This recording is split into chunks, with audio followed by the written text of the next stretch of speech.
Shalom, shalom, ma communauté, je vous salue au nom de notre Seigneur Jésus-Christ de Nazareth, Yeshua HaMashiach. J'espère que vous êtes en très bonne forme, que vous vous êtes réveillés dans la paix, dans la santé et dans l'amour de l'Éternel.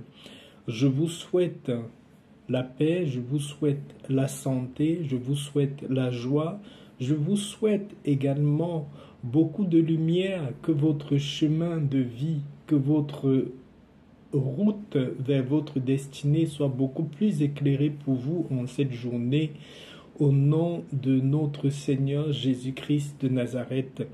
Aujourd'hui, je viens de parler d'un sujet dont beaucoup de personnes ils ne m'ont pas demandé, mais en m'expliquant ce qu'ils vivent au quotidien, ils vont trouver une réponse aux multiples questions qu'ils me posent sur ce sujet-là. Voilà, je veux parler aujourd'hui des différents signes que vous pouvez détecter dans votre vie ou dans la vie de quelqu'un qui est autour de vous pour comprendre que cette personne-là a une mission particulière sur terre. Cette personne-là est appelée pour quelque chose de spécial sur cette terre. Ça peut être vous-même, ça peut être quelqu'un dans votre entourage. Quand vous remarquez ces choses-là, ne vous inquiétez pas, dites-vous tout simplement que vous avez déjà détecté les signes que la vie vous a montré. Et le devenir de cette personne-là ne vous surprendra pas parce que vous avez déjà détecté les signes de la destinée, grandiose de cette personne-là.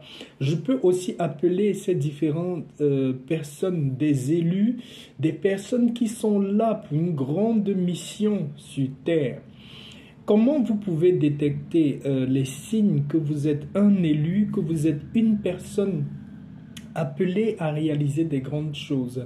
Le premier truc que vous allez remarquer, même si vous êtes déjà adulte, si vous avez eu à un certain moment des échanges même avec votre mère, quelqu'un qui est élu, même sa venue dans le monde est très compliquée.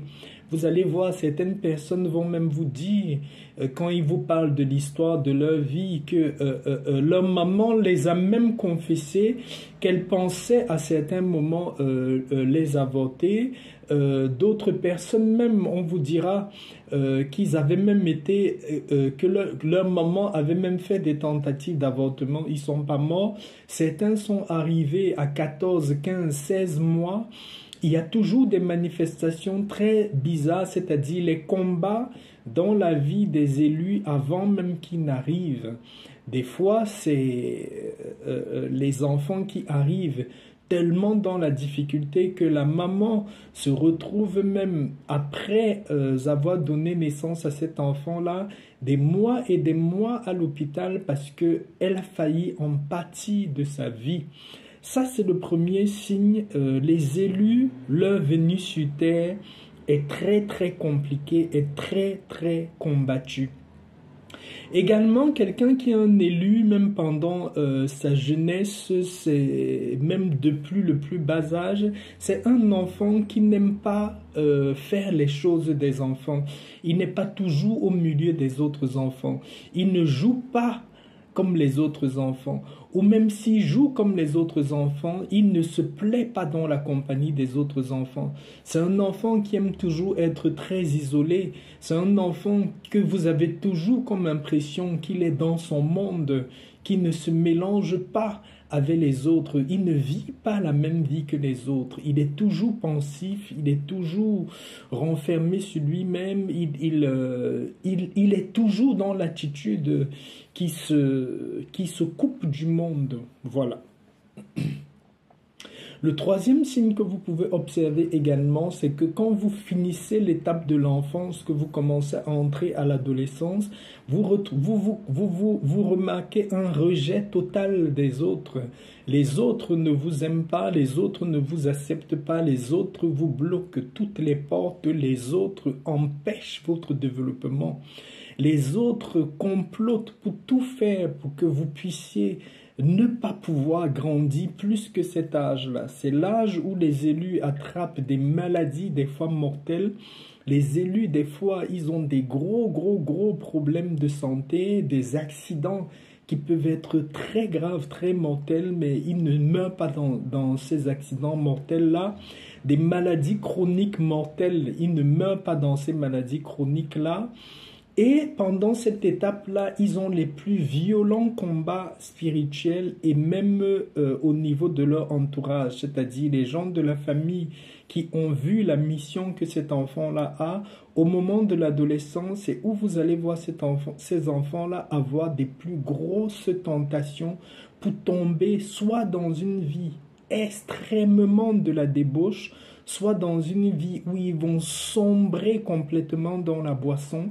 C'est la période où l'ennemi veut détruire, veut prendre l'âme de cet enfant-là, parce qu'après l'étape de l'adolescence, c'est à partir, après cette étape-là, que l'élu commence à découvrir, à connaître réellement quelle est sa mission. C'est après cette période-là que l'élu commence à aller dans sa mission de vie. Vous verrez quand vous êtes un élu, que vous avez traversé cette période de l'adolescence avec toutes ces difficultés-là, tous ces problèmes-là, l'Éternel va toujours vous protéger, vous garder. L'Éternel, le rejet des autres, le rejet même de vos parents vont mieux traiter vos frères et sœurs ou les autres enfants de la famille que vous seriez toujours exclus. Restez calme, parce que si vous êtes un élu, la main de Dieu est sur votre vie. Vous allez traverser toutes ces étapes-là. Ces étapes-là sont là pour vous fortifier en esprit, pour vous rendre fort, parce que vous avez une mission qui appartient aux gens forts d'esprit, dont les tribulations sont en train de vous modeler pour la mission que vous avez plus tard. La prochaine étape pour un enfant qui est un élu, quand vous arrivez à l'âge adulte, vous allez remarquer que généralement, l'Éternel, avant de vous amener dans votre mission, il va vous retirer au sein de votre famille, il va vous retirer dans l'environnement de votre vie de tous les jours, les gens avec qui vous avez grandi, les gens qui vous connaissent, les gens qui connaissent vos parents. Il va vous emmener très loin, un peu comme le Seigneur Jésus-Christ quand il avait passé le temps dans le désert. Avant qu'un élu commence sa mission, l'Éternel vous retire au milieu de toutes les personnes qui sont vraiment proches pour vous, parce que la présence de vos proches va bloquer la mission que vous avez. Il est très difficile qu'un proche, votre mère, votre père ou vos frères reconnaissent la puissance, le don, la mission que Dieu a mis en vous. Donc, il vous enlève toujours au milieu de tous les gens qui sont importants pour vous. C'est une sorte de... c'est avant la véritable mission. Vous allez voir, soit il y aura une rupture totale entre vous et les membres de votre famille, il y aura une rupture totale avec les amis, il y aura une rupture totale avec votre environnement.